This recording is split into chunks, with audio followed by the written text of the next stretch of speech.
Liệp xuaបងប្អូនទាំងគ្នាកាលពីវីដេអូមុនយើងបានសិក្សាអំពីលក្ខណៈរបស់ logarit ហើយនេះគឺជាលក្ខណៈដែលយើងបានសិក្សានៅក្នុងវីដេអូមុនអញ្ចឹងរំលឹកវាឲ្យទៅទីទៀតយើងរៀនដោះស្រាយកំសោមដែលប្រើលក្ខណៈទាំងអស់ហ្នឹង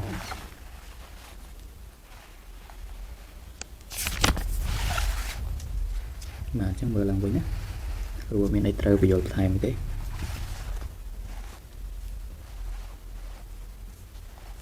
បាទតោះឥឡូវយើងមើលតមួយនឹងការគណនាកំសោមបាទ A ស្មើឡូគោលឬទី8នៃ2អានេះបើសិនជាយល់ល្អគេសេតូចអានេះរៀងធំតែទៅស្អីបើសេតូចពេកមើលវាមិនឃើញវូសេស្មើទៅបាទគោលឬទី8នៃ2នៃឬទី10នៃ256អញ្ចឹងយើងឃើញថាមានតកតមួយលេខ2អានេះ256បើសិនជាបងប្អូនយកមកចែកកតារួមបាទយើងយក256ហ្នឹងចែក2ណាចែកទៅយើងបានកតារួមវាគឺ8ដងណា8ដងអញ្ចឹងគូអាចសេថា256នេះ256នេះអាចសេថា2សេគុណ8បាទហើយខាងក្រោមនេះយើងអាចបញ្ចេញវាបានដោយដាក់ថា2សេគុណ1លើ8អញ្ចឹងឥឡូវគ្រូសុំសេនឹងធំតិចហើយក៏អត់កើតទេបើសេតូចទៅមើលអត់ឃើញទេ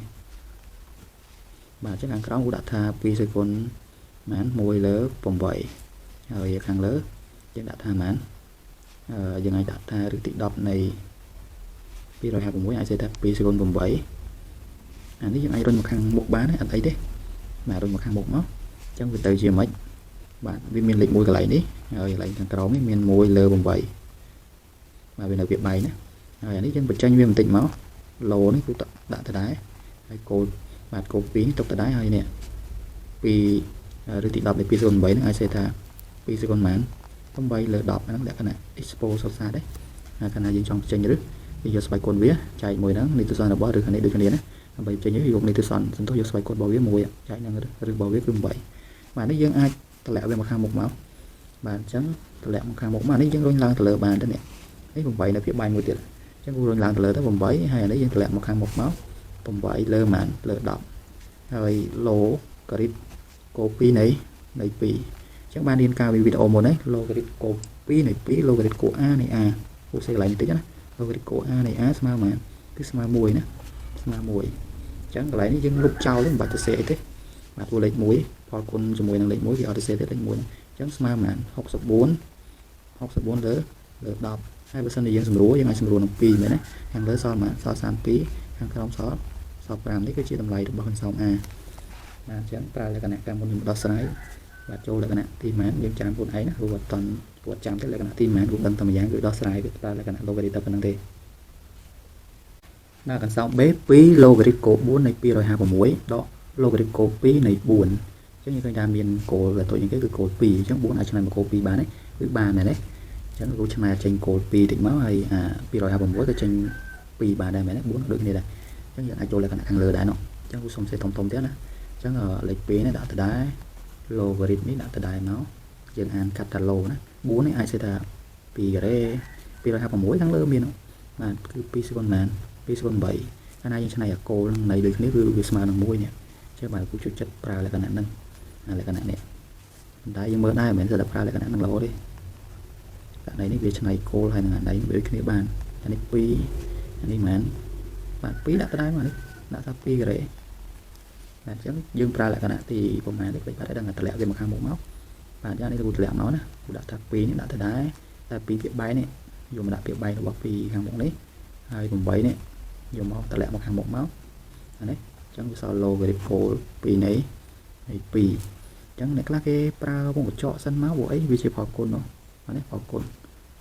ហើយអានេះដូចគ្នាយើងដាក់ជាវងកញ្ចក់សិនក៏បានដែរនេះគឺថាផលគុណឡើយណានេះកន្លែងនេះកន្លែងនេះគឺថាផលគុណហើយបាទអញ្ចឹងយើងអាចមើលមកនេះគោលហើយនឹងជាមួយនឹងន័យដូចគ្នាលុបចោលណាចឹងនេះយើងសម្រួលចោលសល់លេខប៉ុន្មានមិនសល់លេខ8ណាចេះទេអានេះតម្លៃនេះគឺស្មើ1អានេះ2ចែក2ស្មើ1លុបចោលហើយសល់តែលេខ8នេះវិញមិនសម្រួលឡូកូ2នៃ2នេះចោលព្រោះវាស្មើនឹង1សល់លេខ2ណាទេតម្លៃចុងក្រោយយើងសល់ប៉ុន្មានសល់6ណាសល់6បាទកំសោម C ឡូកូ2នៃ1លើ8ដកឡូកូ2នៃឬទី3 1លើ32បូកឡូកូ8ឬទី3 64យើងឃើញថាអានេះមានកូ2មែនទេនេះក៏កូ2អានេះ8ប៉ុន្តែយើងអាចចេញជាកូ2បានព្រោះ8ស្មើ2សេគុណប៉ុន្មានមានចាំអីពួកយើង8អាចសេថា2សេគុណ3មែនទេ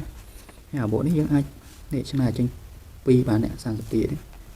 មករួចអស់ណា32អាចសេថា2សេគុណ5ដែរ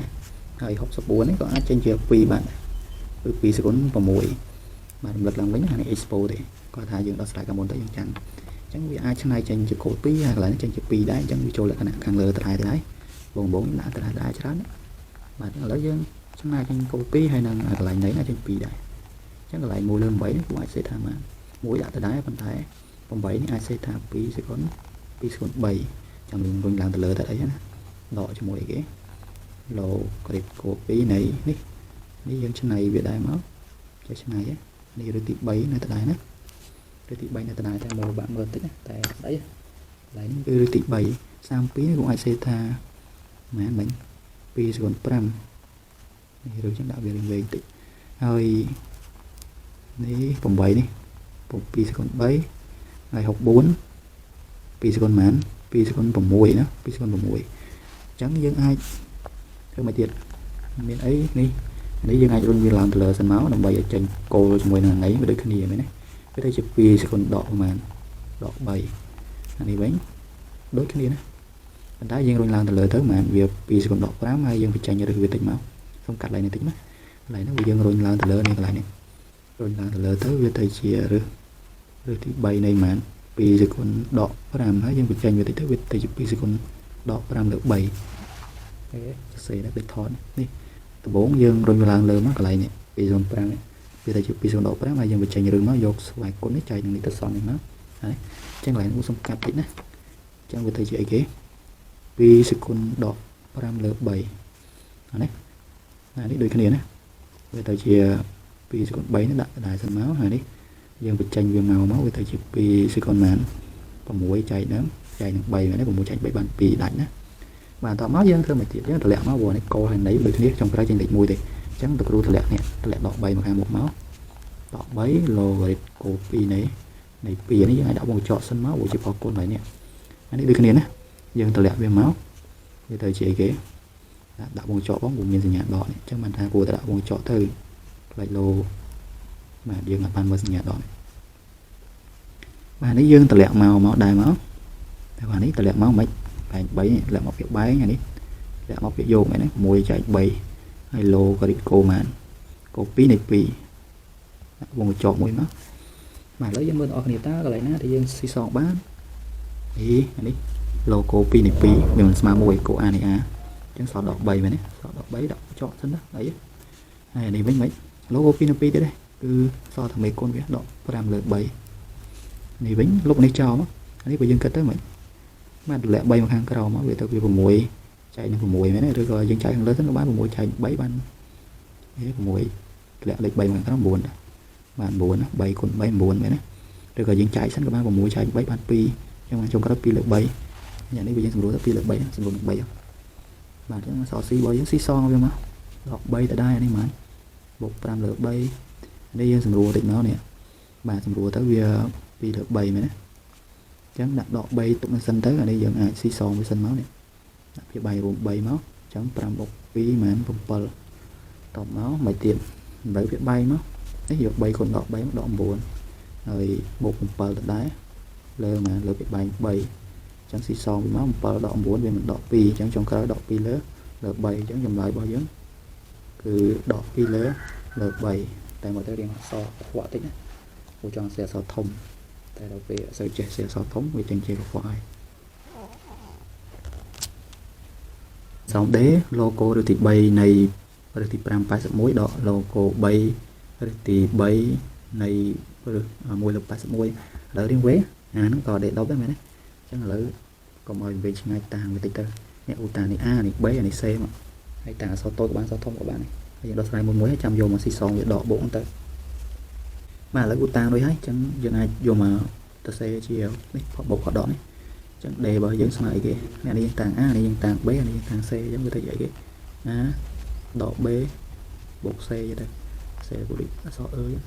បាទអញ្ចឹងយើងរក A រក B រក C ទាំងអស់សិនណាខ្ញុំយកមកជួសចូលកន្លែងនេះមកវាលឿនទៅអញ្ចឹងកុំឲ្យសរសេរវែងពេកយូរតោះឥឡូវយើងមានគោលរឹកទី3នេះអានេះយើងអាចសរសេរជាគោល3បានមែនទេអាចសរសេរជាគោល3បានដោយសារថា3សេគុណម៉ាន នេះមានសេកុន1អញ្ចឹងយកមកចែកវាទៅសនមក1លើ2rồi việc bài chứ vàនេះ81អាចសេថា3សេកុនម៉ានមានចាំពួកយើង81អាចសេថា3សេកុន4មែនទេនេះលើទី5ដាក់ឡើងនេះមិនត្រូវនេះអញ្ចឹងកន្លែងនេះគឺដាក់ថា3សេកុន4នេះអានេះយើងតម្លាក់មកខាងមុខបានណាអញ្ចឹងវាទៅជា1លើ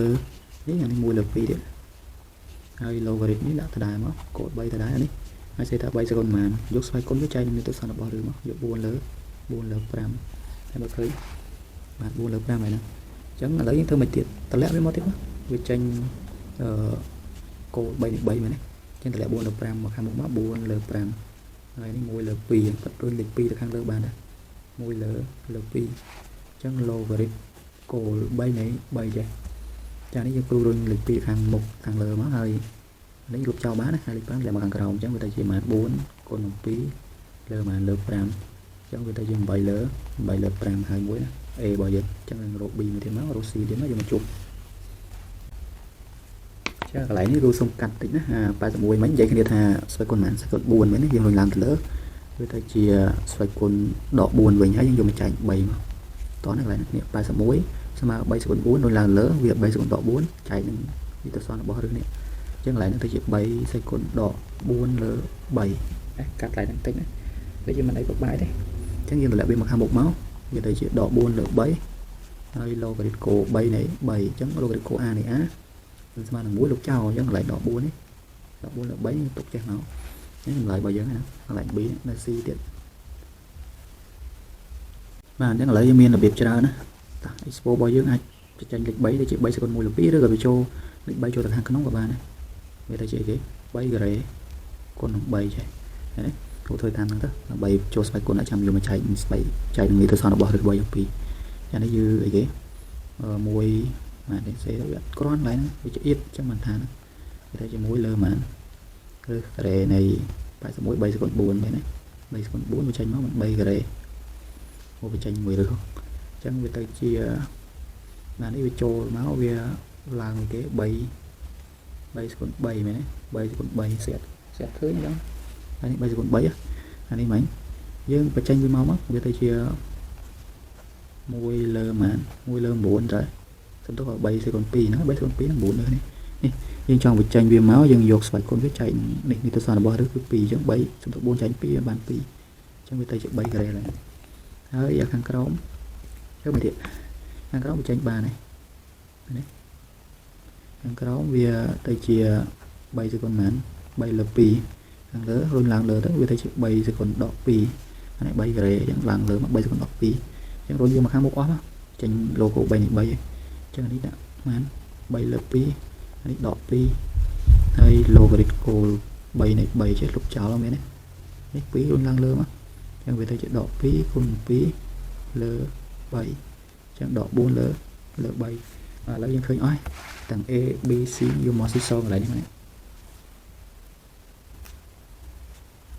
បាទឥឡូវគូជួសចូលណាA របស់យើងឃើញ8លើ5ហើយ B របស់យើងឃើញម៉ានដក4លើ3ហើយ C យើងគឺដក4លើ